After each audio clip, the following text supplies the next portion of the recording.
बोलिए सदगुरुदेव की जय। साहब। खेल ब्रह्मांड का पिंड में देखिया, जगत की भ्रमणा दूर भागी। बाहरा भीतरा एक आकाशवत, सुषमना डोर तह जा लागी। पवन को पलटकर शून्य में घर किया। हाँ, शून्य में घर किया। आप थोड़ा सा इस पर विचार कीजिएगा। मैं यदा कदा नाना मत मतांतर के लोग मेरे पास पहुंचते हैं।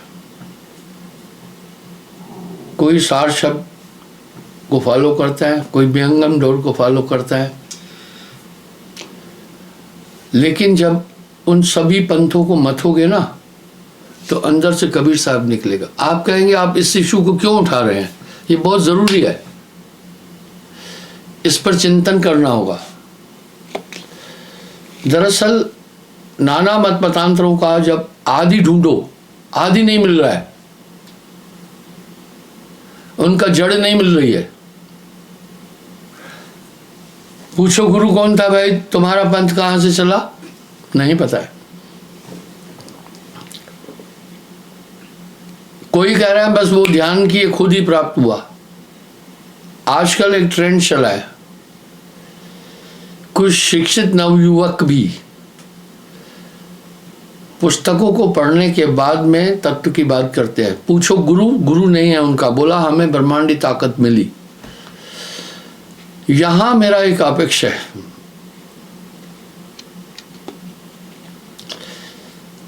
अगर आप शास्त्रों का अध्ययन करें तो एक चीज पाएंगे,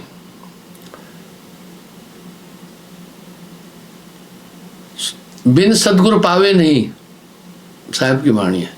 कोई कोटिन करे उपाय, एक उपाय नहीं है, करुणों। यही बात नानक देव जी भी कह रहे हैं, गुरुपुरे की वड्डी वड्डी आई, नानक पार उतारा जियो। यही बात रामायण में गोस्वामी जी भी कह रहे हैं, गुर बिन भवनिध तरह न कोई, जो बिरंच शंकर समोई। यही बात वेद भी कह रहे हैं, नास्ति गुरुध्यान संयोगम, नास्ति गुरुध्यान समतपम, नास्ति गुरुध्यान समतीर्थम, तस्मातम गुरुध्यानम समाचरित्रम। आखिर ये कौन सी थ्योरी चला रहे हैं, भ्रमित कर रहे हैं संसार को। तेरा मेरा मनवा के कसे कोई रे, मैं कहता आंखन की देखी, तू कहता कागज की देखी। मैं कहता हूं जागत रही है, तू रहता है सोई रे।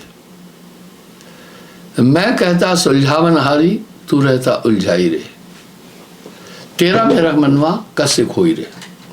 बात बड़ी साफ साफ है। पूरा मटेरियल साहब का उठाया है, उनके पास अपना कोई आधार नहीं है, कोई बेस नहीं है। यहां एक प्रश्न उठा, इस पर भी मैं कई बार बोल चुका हूं, जरूरत पड़ती है फिर बोलना पड़ता है। उन्होंने देखा कि सरगुण निर्गुण से परे जो ये थ्योरी है, ये इस धरती पर लाने वाला एक ही शख्सियत है, कबीर साहब। मैंने ये बात भी पहले बोली है, आज फिर दोहरा रहा हूं। मुझसे किसी ने एक सवाल पूछा, बोला हमारे पूर्वज ऋषि मुनि हुए जिन्होंने घोर तप किया। मैंने कहा सबको नमस्कार करता हूं,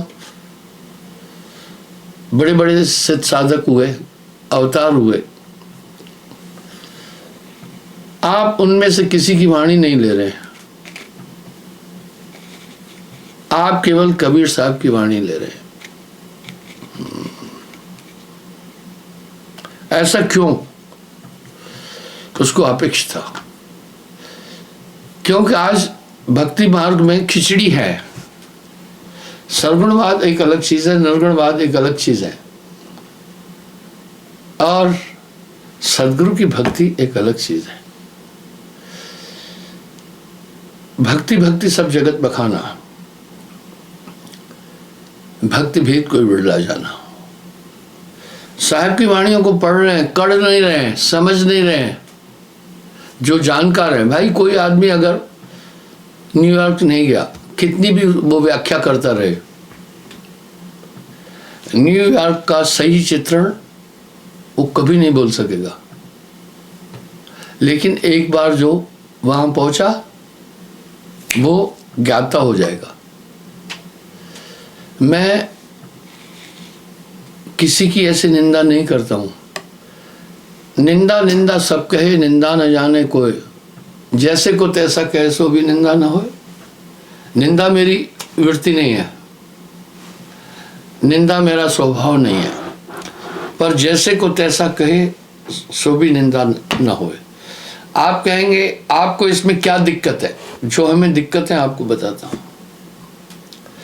इस तरह ठेलुआ लोगों के पीछे लगकर कुछ लोग बेचारे भ्रमित हो जाते हैं। वो सोचते हैं हम सही मंजिल पर हैं। मैं आपको एक लखनऊ का किस्सा बताता हूं। मैं यात्रा यहां गुरुदेव के अवतरण दिवस के उपलक्ष्य में लेकर जम्मू कश्मीर से कई गाड़ियां ले जाता था, बसें ले जाता था, हजारों लोग ले जाता था, जा रहा था। आज से करीब 15 साल पहले की बात है। तो रास्ते में हम पड़ाव लेते थे,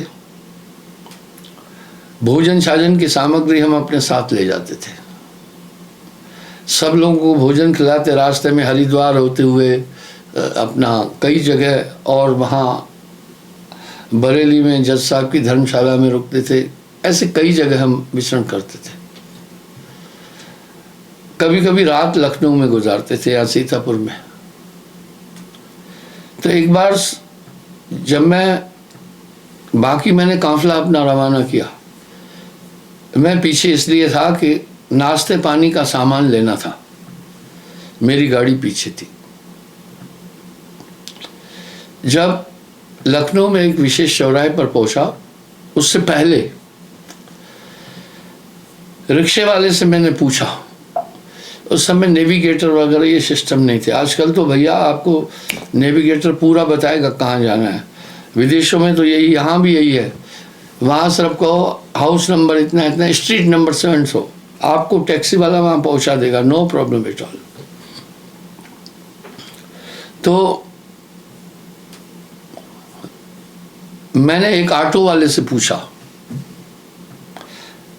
मैंने कहा लखनऊ सुल्तानपुर जाने का रास्ता कहाँ है?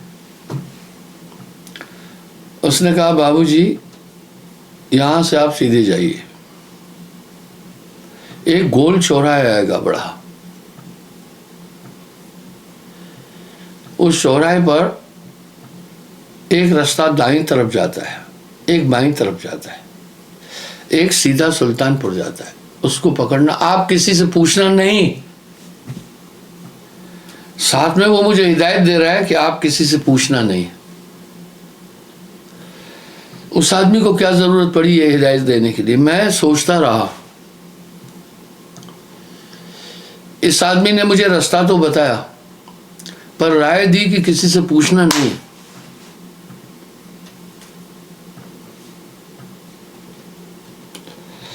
मैं जब चौराहे के पास पहुंचा,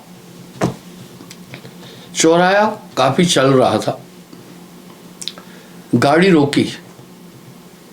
बस चौराहा 5-10 गज था, गाड़ी रोकी। मैंने एक आदमी से पूछा, आदमी खड़ा था। मैंने पूछा सुल्तानपुर के लिए रास्ता कौन सा है, कहां से है? उसने कहा दाहिने मुड़ जाना। इतने में 2-3 और आदमी आए। आप समझिएगा मेरी बात। 2-3 और आदमी आए। उन्होंने कहा कहाँ जाना है? मैं बोला सुल्तानपुर। बोला दाहिने चले जाइए। अब जब 2-3 आदमी ये बात बोले, कंफर्म हो गया। मैं दाहिने मुड़ा और दिल में सोचने लगा, रिक्शे वाले ने मुझे उल्टा रास्ता क्यों बताया? साथ में उसने हिदायत भी दी मुझे कि किसी से पूछना नहीं। जब मैं उस रास्ते से मुड़ा। 200 गज जाने के बाद बात समझ में आ गई। वहां वीरान और जंगल था और राहजनी वाली वो पूरी टीम थी। वो इसलिए जानकर वहां खड़े हुए थे कि जो नया आदमी आता है पूछेगा। उसके साथ 2-3 आदमी इसलिए थे, वो पुष्टि करते थे ताकि आदमी को शंका नहीं हो। आगे वो गाड़ियों को लूटते थे। टीम थी पूरी। मैं आपको एक उदाहरण और दूंगा। तो मैंने विचार दिल में, मैं लौट पड़ा, मैं समझ गया पूरा खेल। तब मुझे विचार आया कि रिक्शे वाले ने तो बेचारे ने अपना समय निकालकर हमें सही रास्ता बताया था। पल भर के लिए उस पर मैं शंका आ गई। इस तरह कुछ ठेलुआ लोग आपको सही भक्ति से भटकाना चाहते हैं। उनकी इंटरेस्ट क्या है? आज आदमी 2 चीज चाहता है, सेलिब्रिटी और रुपया। मैंने ये बात कई बार बोली है कि भक्ति क्षेत्र में बहुत धन है, बहुत। तो बंधुओं, इस प्रकार से ऊपर से चिकनी कहे, भीतर से कुछ और। ऊपर से चिकनी कहे, भीतर से कुछ और कहे कबीर उस जीव का। कैसे होए निहोर, निहोरा कहते हैं सुलझाओ। इस तरह नाना मत मतांतरों का सृजन इसलिए हुआ कि उन्हें धन की आवश्यकता है, सेलिब्रिटी की आवश्यकता है। दूसरा, मैं माफी चाहूंगा, अगर आप आज भक्ति क्षेत्र में जाकर देखें तो भक्ति की अगुआ लोगों का रहन सहन राजाओं जैसा है, राजाओं जैसा है। उनकी जीवन शैली त्याग की नहीं है। बहुत ज्यादा अपराध आ गया है भक्ति में। उनकी बॉडी लैंग्वेज भी रूहानियत की नहीं है। उनका खान पान, उनका आचरण, उनका रहन सहन। मैं एक उदाहरण हमेशा देता हूं। कबीर साहब के पास वीर सिंह बघेल जैसी शक्तियां थी, जो काशी का नरेश था। एक झोपड़े में रहे। क्या वो महल नहीं बनवा सकते थे? नहीं। मैं दूसरे शब्दों में यूं कहूंगा, इस दुनिया में जो भी सुख ढूंढ रहे हैं तो मारा जाएगा, क्योंकि दुनिया में सुख नहीं है। इसलिए एक बहुत ही अच्छा रास्ता है धन अर्जन का। धनार्जन का बहुत ये सही आसान रास्ता है। लोगों में श्रद्धा है लेकिन अंधश्रद्धा है। आप एक पीपल के पेड़ पर लाल धागे लपेट कर एक झंडा रख देना और कह देना कि फलाने ब्रह्म का स्थान है, पूरी दुनिया मत्था टेकेगी। जो रक्षक तह चीनत नाही, जो भक्षक सेवे नरताई। तो ऐसे नाना मत मतांतर साहिब की थ्योरी को चोरी करके अलग अलग से कई ऐसे मार्ग निकाल दिए जो सब कनेक्टेड है कबीर साहब से। ये तो कॉपीराइट वाला मामला आ जाता है। आप नेट पर देखो कोई चीज दें तो पहले आपको एक नोटिफिकेशन आता है कि क्या आपने कॉपीराइट केस को फॉलो किया है। हाँ, कॉपीराइट है। मैं उदाहरण देता हूं। मैं एक चीज नेट पर दिखाने चाह रहा था आप सबको, सत्संग में नोटिफिकेशन आ गया, बोला ना कॉपीराइट के अनुसार ये हम नहीं दे सकते, क्योंकि ऑलरेडी जिस व्यक्ति ने ये बनाया उसका इस पर राइट है। इस तरह किसी की लिखी हुई चीज, किसी की अन्य चीज को आप रूपांतरित नहीं कर सकते। ये साहित्य की चोरी कहलाती है। इस तरह बहुत से ऐसे लोग हैं और इसकी इत्तला साहब ने 600 साल पहले दी है। मोर नाम ले पंथ चलेंगे, हुआ क्या सूझबूझ है साहब की। मोर नाम ले पंथ चले हैं। मेरा नाम लेकर ये अपने अपने पंथों को चलाएंगे। इसलिए साहब की भक्ति में भी बहुत खिचड़ी आ गई। कम से कम 12 पंथ तो चिन्हित हैं, बाकी अचिन्हित बहुत है। कोई विहंग मार्ग बोल रहा है, कोई सुरत योग बोल रहा है, कोई और चीज बोल रहा है, कोई कुछ बोल रहा है। मैं उन पर अपेक्षा नहीं कर रहा हूं। ये सब थ्योरी ऑफ द साहब है। इसकी 2 वजह है। उन्होंने ये सोचा डायरेक्ट अगर कबीर का उल्लेख करेंगे तो हमें कबीरपंथी कहा जाएगा,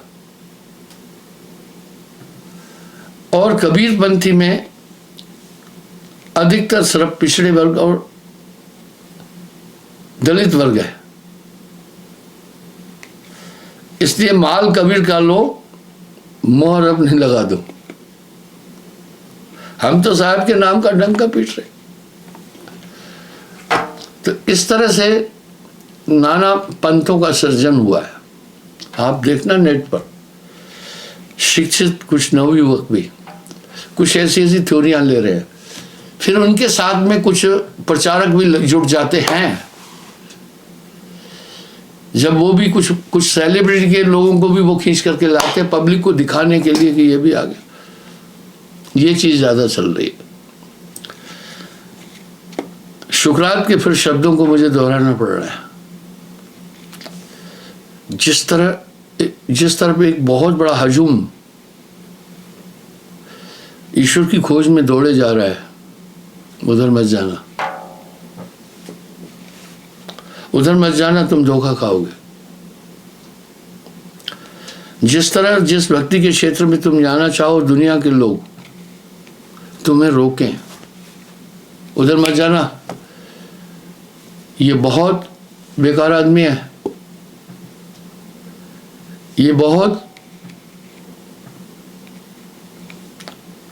गलत इंसान है, तुम्हारा धर्म बदल देगा, तुम कहीं के भी नहीं रहोगे।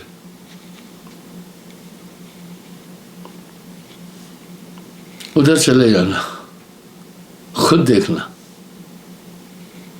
तो तुम्हें हकीकत पता चल जाएगी। चारों तरफ मार मार मार कह धाए,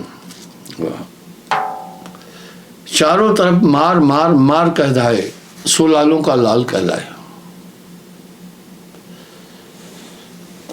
ये दुनिया कह कबीर किसको समझाऊं, सब जग अंधा, सब जग अंधा बोल दिया। कुछ महान भाव न्यायालय द्वारा अपराधी सिद्ध है। वो अपराधी अभियुक्त नहीं है। अभियुक्त तो यह है जिस पर अभियोग लगाया गया, पर जब तक न्यायालय ने मंत्रणा करके, क्रॉस एग्जामिनेशन करके उसको सिद्ध नहीं किया अपराधी है, तब तक अपराधी नहीं बोला जा सकता है। लेकिन जिसको न्यायालय ने सिद्ध कर दिया वो अपराधी है। ऐसे बहुत महान भाव अपराधी हैं जिन्हें न्यायालय अपराधी सिद्ध कर चुका है, जिन्हें अपराधी न्यायालय सिद्ध कर चुका है। कुछ लोग तभी भी उधर जुटे हैं, पता है क्यों? ये एक बिजनेस है। इसमें जो उनके फॉलोअर हैं कुछ, वो अपना हित देखते हैं, उनको ABCD भी नहीं पता है इस बात की। वो अपना हित देखते हैं और पब्लिक में जमकर प्रचार करते हैं। याद रखिएगा, जो चोर है बहुत बड़ा दिलेर होता है, जो ठग है बहुत बुद्धिमान होता है। इस तरह वो लोग बहुत तेज होते हैं। मुझे तो हैरानगी लग रही है, जो महान भाव जेल में बैठे हैं, जेल से भी वो दीक्षा भी दे रहे हैं। वाह, क्या बात है, कैसा हो रहा है ये। आपने कई बार देखा होगा कि कुछ अपराधी जेल में ही रह करके अपना पूरा नेटवर्क चला रहे हैं। तो इस तरह से पब्लिक उधर भी जा रही है। अब यहां साहब एक शब्द कह रहे हैं, चारों तरफ चारों तरफ मार मार मार कह धाये, वह लालों का लाल कहलाए। एडवर्स पब्लिसिटी, मैंने एक अमेरिका का उदाहरण दिया। अमेरिका के एक आदमी ने इतना गलत, इतना गंदा काम किया और स्वयं उसकी अभिव्यक्ति की। तब उससे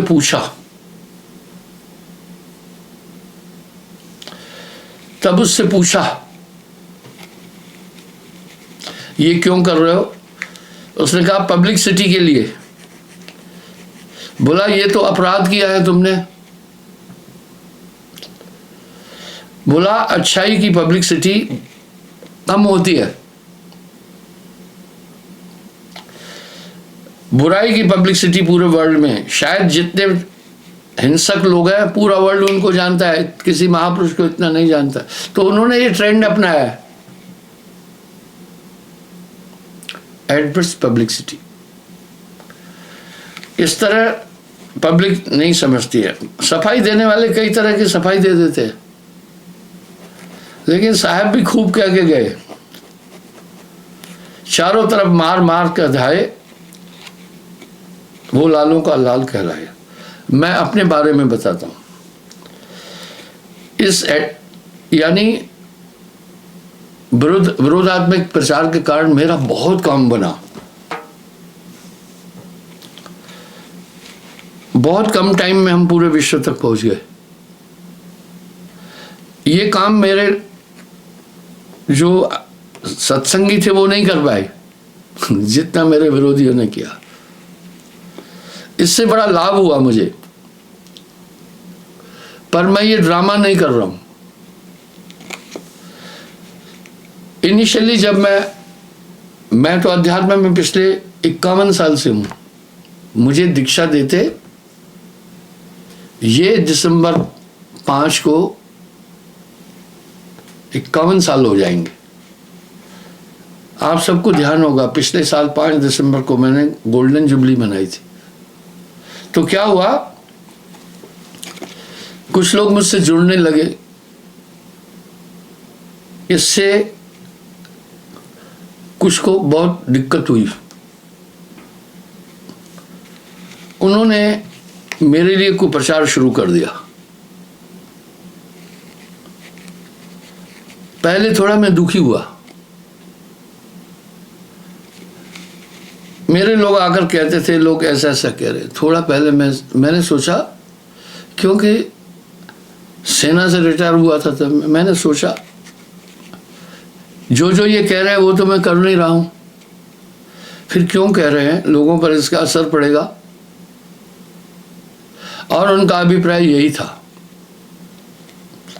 लेकिन क्या हुआ, चारों तरफ इतना जल्दी से फैलाया। कोई कहने लगा ISI का ये एजेंट है, कोई कहने लगा मुसलमान है, कोई कहने लगा धर्म बदल रहा है, कोई कहने लगा देवी देवताओं की निंदा करता है, कोई कह रहा है इस बॉर्डर पर आश्रम बना ये इन्फिल्ट्रेशन में मदद कर रहा है।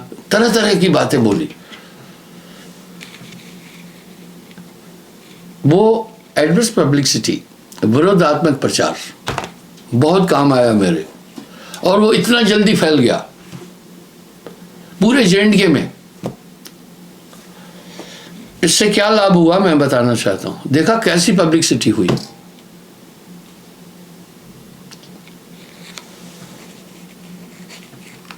अब आप देखें, किसी एक आदमी ने कुछ ऐसा काम किया, पूरी इंडिया उसे जान गई, लेकिन जो अच्छा काम करने वाला है उसका प्रचार ही नहीं हुआ इतना। तो मैं पहली बार भद्रवाह गया तो हजारों लोग आए, मैं हैरान रह गया। पता है वो कौन लोग आए? वो ये देखने आए कि ये आदमी जो है, इसके लिए तो कहा गया बहुत डेंजर, बहुत खतरनाक है, धर्मांतरण कर रहे हैं, देखें क्या बोलता है। जब मेरी स्पीच सुनी तो क्या हुआ पता है? जब भी मैं कहीं फिर पहले प्रवचन करने जाता था, मेरे वहां सत्संगी कम होते थे, 10, 50, 100, 200, लेकिन सुनने वाले, देखने वाले कम से कम 1000, 2000 होते थे। कोई छतों पर खड़े होकर सुनता था, कोई पंडाल में बैठ करके जो थे जिज्ञासु सुनते थे, कोई थोड़ा दूर खड़े होकर ठट्ठा मश्करी के भाव से खड़े होते थे। जब मैं प्रवचन करता था उसके बाद सच बताता हूं, जो कोठों से पर थे वो नीचे उतर आते थे और जो दूर खड़े हुए थे वो नजदीक आ जाते थे। तो मैं दुर्प्रचार का आनंद चख चुका हूं। नानक देव जी ने भी ये आनंद चखा था। नानक देव जी अपनी वाणी में कह रहे हैं, लोगों मैनू निंदो, मैनू निंदो। निंदा तो सबसे बड़ा पारितोष है। साहब भी कह रहे हैं, निंदक नियरे राखिए आंगन कुटी छवाए, बिन पानी साबुन बिना नॉर्मल हो सवा। आखिर वो ऐसे क्यों पीछे पड़ गए थे, इतना बुरी तरह पीछे पड़ गए? कोई कहने लगा इसकी 2 शादियां हैं, एक अमेरिका में बीवी है, एक ब्रिटेन में है, तरह तरह की बातें थी। अब इसमें क्या हो गया, मैं समझ चुका कि निंदा तो बहुत बड़ा वो है। निंदक मेरा गुरु, और साहब क्या कह रहे हैं, निंदक नियरे राखी है आंगन कुटी छवाए, बिन पानी साबुन बिना निर्मल हो स्वभाव। वाह वाह। नानक देव जी ऐसे ही नहीं कह रहे लोगों मैंने निंदो। आपका प्रचारक निंदक से बड़ा कोई हो ही नहीं सकता है। पलटू साहब निंदक पर कह रहे हैं, निंदक जी ये जुगन जुग। वाह। आपका कोई अनैत करने वाला है तो अंदर से आप में वैमनस्य की भावना आती है कि ये मर जाए तो अच्छा है। पलटू साहब क्या कह रहे हैं, निंदक जी ये जुगन जुग, काम हमारा होए, काम हमारा होए बिना कोड़ी को चाकर, कमर बांध कर फिरे करे ते लोग उजागर, उसे हमारी फिक्र पलक भर ना है बिसारे, पलक भर ना है बिसारे, प्रेम में देता गाली, पलटू निंदक मर गया तभी दीना रोए। वो कह रहे हैं जब निंदक मर जाता है मैं रोता हूं कि एक खास कार्यकर्ता मेरा चला गया, मेरा एक खास कार्यकर्ता चला गया। इस तरह मैं जहां जाऊं मैं हैरान था। न तो मेरे पास उस समय प्रचार सामग्री थी इतनी, ये सन 91 की बात बता रहा हूं, आज से 33 साल पहले, तब मैं सेना से रिटायर भी हुआ था। न तो मेरे पास इतने प्रचारक थे, न मेरे पास इतने तंत्र थे। जहां भी जाऊं बड़ा हजूम इकट्ठा हो जाता था। किसी के घर प्रोग्राम देने जाता था, वहां भी लोग दीवारों से यूं, 4 दीवारी से यूं झांक कर देखना क्या कह रहे हैं, कान मेरी तरफ करना। ये सब निंदकों ने काम किया। जो मेरे सत्संगी 100 साल में नहीं काम कर सकते थे, वो काम निंदकों ने चुटकियों में कर दिया। फिर कभी कभी मैं प्रवचन में सुनता हूं, पूछता हूं, मैं कहता हूं जो इसमें से मेरी पहले निंदा करते थे ईमानदारी से हाथ खड़ा करो, तो बहुत लोग हाथ खड़ा कर देते। मैं बोला निंदा क्यों करते थे? बोला गुरुजी लोगों ने ऐसा ऐसा प्रचार किया, इतना तगड़ा प्रचार किया, इतना तगड़ा प्रचार किया, क्या पूछिए मत। यह एडवर्स पब्लिसिटी, कुप्रचार। तो इस तरह निंदा से मत डर तू प्यारे, सबसे बड़ा परितोष है ये। वाह। संतों ने इस निंदा को समझा और ये प्रतिस्पर्धा है। मेरा किसी से मुकाबला नहीं है, मेरी किसी से प्रतिस्पर्धा नहीं है। हाँ, सजग जरूर करता हूं मैं कि भाई आप गलत रास्ता नहीं पकड़ना। जीवन का एक मुद्दा है। छोटा था,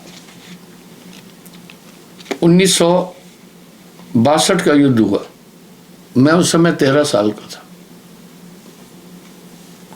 फिर 65 का लड़ाई हुई, मैं 17 साल 12 साल का था, 16-17 साल का था। उस समय देशभक्ति के गीत बहुत थे, कवियों ने भी राष्ट्र के लिए बहुत बड़ा काम किया। ऐसे ऐसे भजन, ऐसे ऐसे गीत, ऐसी ऐसी रचनाएं की, समर्पित होने का जज्बा जागा। और उस समय युद्ध में थोड़ा क्षति भी हुई थी 62 में। तो जब मैं भर्ती हुआ तो आज तो अगर 10 आदमी भर्ती होने चाहिए तो 1000 लड़के खड़े हो जाते हैं। मैं उनकी निंदा नहीं कर रहा हूँ, उनमें भी राष्ट्र की भावना है, लेकिन आय अच्छी है। मैं जब भर्ती हुआ था मात्र 52-50 रुपये तनख्वाह थी। तो उस समय एक भावना थी, गुरु धारण किया, फिर एक धारणा जगी कि संसार के कल्याण के लिए कार्य करो। पहले तो धारणा यह थी कि राष्ट्र हित के लिए काम करना है। उस समय जो सैनिक भर्ती होते थे उनका एक लक्ष्य होता था, उनकी मेंटलिटी ये होती थी कि राष्ट्र के लिए समर्पित होना है।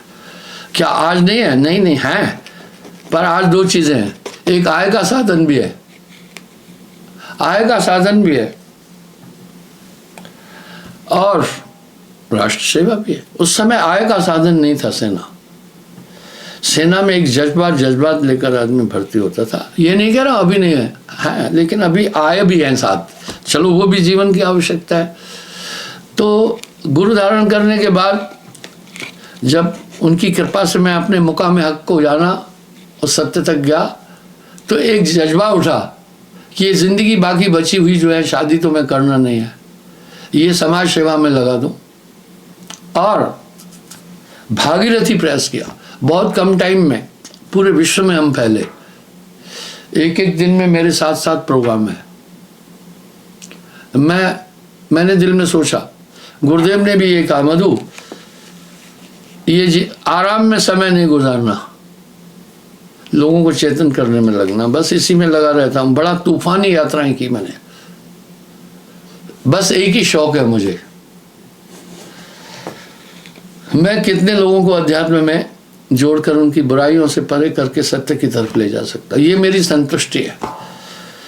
एक अच्छा टीचर जो है ना, उसकी संतुष्टि धन नहीं है, उसकी संतुष्टि यह है कि मेरे विद्यार्थी ऊंचे पद को प्राप्त करें। वाह, कि मेरे जो शिष्य हैं, शिक्षार्थी है, वो अच्छे पद को प्राप्त करें, यही एक अध्यापक का पारितोष है। मैं एक उदाहरण देता हूं, साहब ने भी अपनी वाणी में ये बात कही है, सोई हित बंधु में भावे, जात भक्त को मार्ग लावे। यानी किसी को भक्ति में जोड़ने से बड़ा पुण्य ही नहीं है कोई।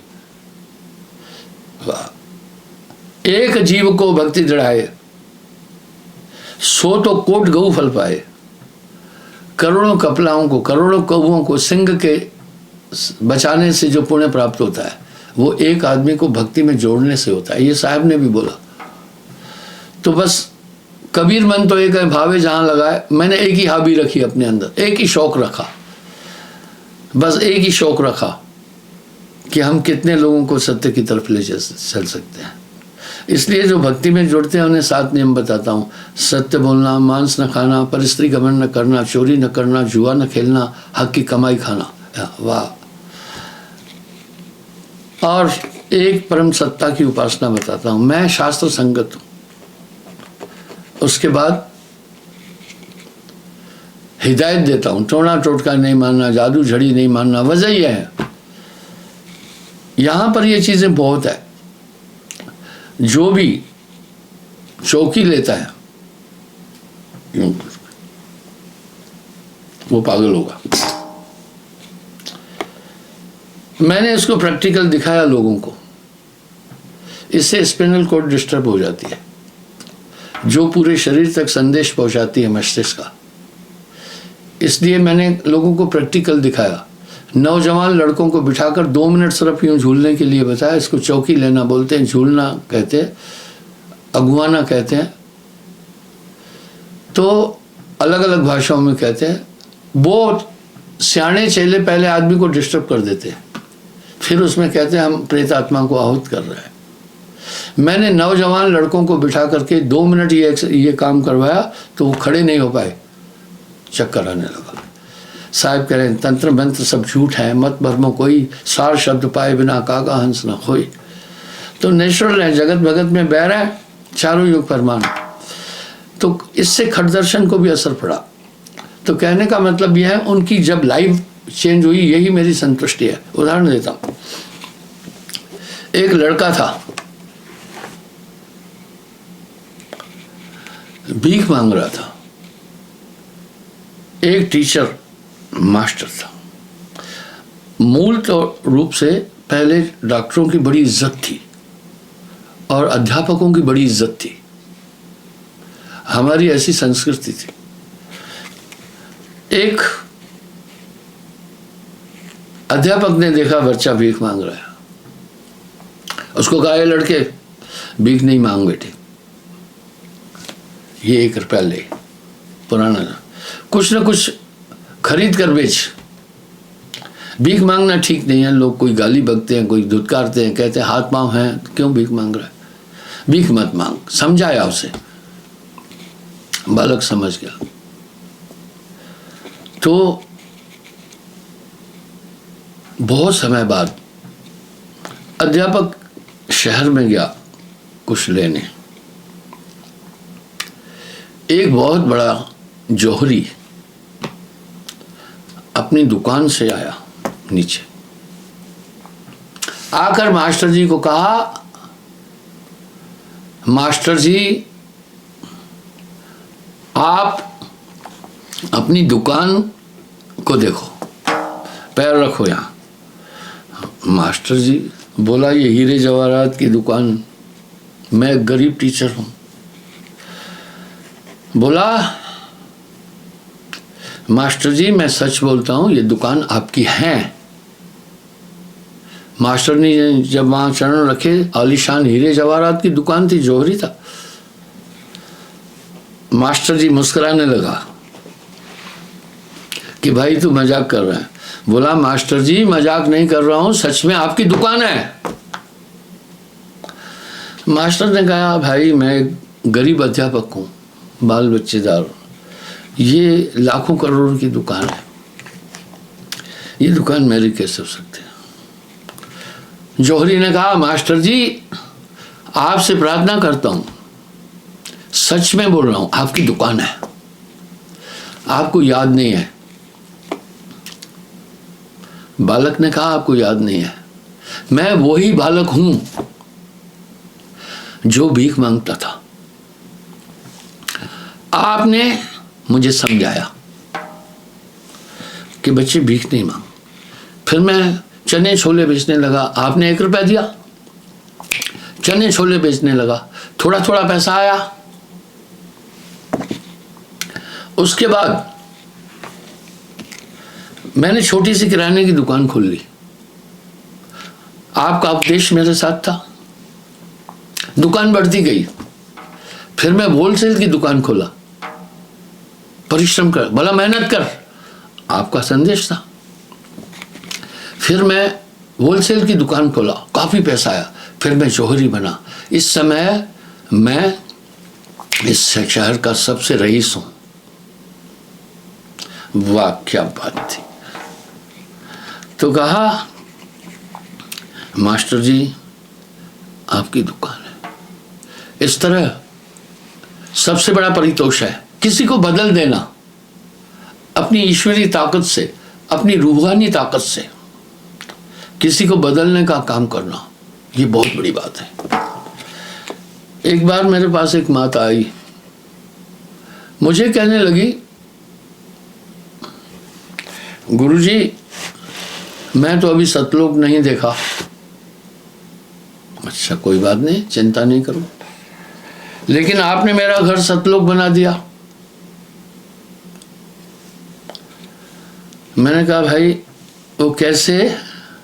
बोला, गुरुजी मेरा बंदा शराब पीता था और अच्छा मिस्त्री है। रात को जब घर आता था, शराब की बड़ी बोतल कभी लाल कभी हरी लेके आता था, साथ में 3-4 ठेलुआ उसके होते थे जो उसकी तारीफ करते रहते थे, नशा करते थे। बहुत बड़ी रकम वो रोज इसमें लगाता था। जो उसके साथ गए हुए लोग थे उनकी बुरी नज़र मुझ पर, आए हुए लोग होते थे, बुरी नज़र मुझ पर भी होती थी और मेरी बेटी पर भी। मैं बड़ी सहमी रहती थी, थोड़ा कुछ कहो तो वो मारता था हमें। बोला गुरुजी आपकी शरण में आने के बाद उसने शराब छोड़ दिया, एक नेक इंसान बन गया। अब बहुत शांत रहते हैं हम।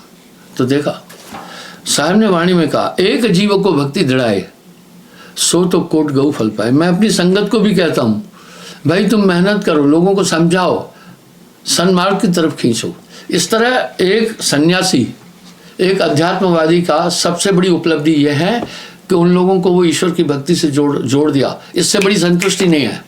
अगर कोई ये काम करके पैसा धन बटोर रहा है तो वो फिर यथार्थ में उसका मिशन ये है नहीं है। उसका मिशन किसी को अच्छा करना नहीं है, उसको बदलना नहीं है। उसका मिशन तो एक है, सिर्फ धन कमाना है, अर्थ कमाना है। इस तरह से धुन है। आप अपनी धुन कहाँ लगा रहे हैं? वो धुन प्रभु में लगाना, वो सही जगह है। इसके अलावा जहाँ भी आपने अपना प्यार और धुन लगाया वो सब धोखा है। चिंता तो सतनाम की और न चितवे दास, जो कुछ चितवे नाम बिन वही काल की फास। तो मैं ये उल्लेख इसलिए उठाता हूँ कि इस तरह ये लोग भटकाते हैं लोगों को, इसलिए उल्लेख उठा रहा हूँ। मैं उदाहरण एक और दूंगा आपको।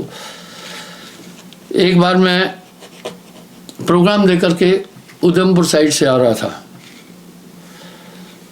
तो सतवारी चौक है, वो सतवारी चौक से कई जगह रास्ते जाते हैं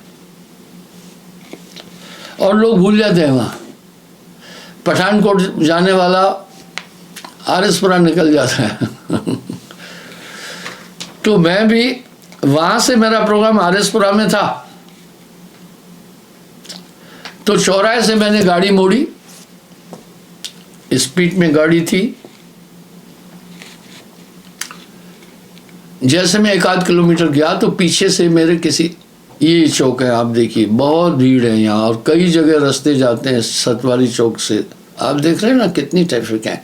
अब जहाँ नीले रंग की मेटा रोड है, इस तरफ जो रास्ता जाता है ये जाता है आरएसपुरा की साइड में, और जो इस तरफ से रास्ता आगे जा रहा है, एक रास्ता जाता है फिर अपना चौथे पुल की तरफ से, जो जहाँ 3 गाड़ियाँ सफ़ेद खड़ी है ये जाता है सिटी की तरफ से, और जहाँ ये गाड़ियाँ वाइट मुड़ी है ये जाता है पठानकोट की तरफ से। तो अक्सर लोग यहाँ भूल जाते हैं। तो मैं आरएसपुरा जाना था जहाँ नीले रंग की ये मेटा रोड खड़ी है, मैं आरएसपुरा टर्न कर लिया। पीछे से एक सिख लड़का था, स्कूटर पर बड़ी तेजी से आया, हॉर्न बजाता बजाता। मैं काफ़ी तेज चलता हूँ। मुझे पीछे बैठे लड़के ने कहा गुरुजी एक इशारा कर रहे हैं रुक जाओ, और 1-2 किलोमीटर से पीछे आ रहा है तेजी से, गाड़ी रोको। गाड़ी रोकी मैं। वो सिख नौजवान मेरे पास आया, बोला आप शायद रास्ता भूल गए हैं, पठानकोट का ये रास्ता नहीं है, ये बॉर्डर साइड में जाता है आरएसपुरा साइड में। मैं बोला थैंक यू, मैं उधर ही जा रहा हूँ, मुझे ये रास्ता पता है। अब यहाँ एक सवाल उठा। वो नौजवान 2 किलोमीटर तक मेरे पीछे आया और स्पीड में आया। क्या चाहता था? वो चाहता था ये शायद बाहर के भूले हैं, इनको रास्ता बताएं। क्या बात थी। इस तरह से सोई हित बंधु में भावे, जात कुमार मार्ग लावे। वाह, संत बड़े परमार्थी, परमार्थ के कारण संतन धरा शरीर।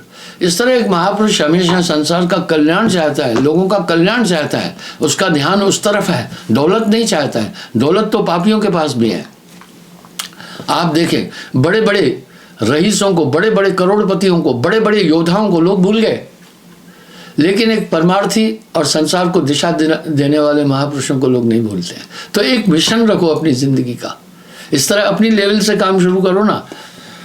जिसको आपने भक्ति में जोड़ा वो आपका कृतार्थ रहेगा।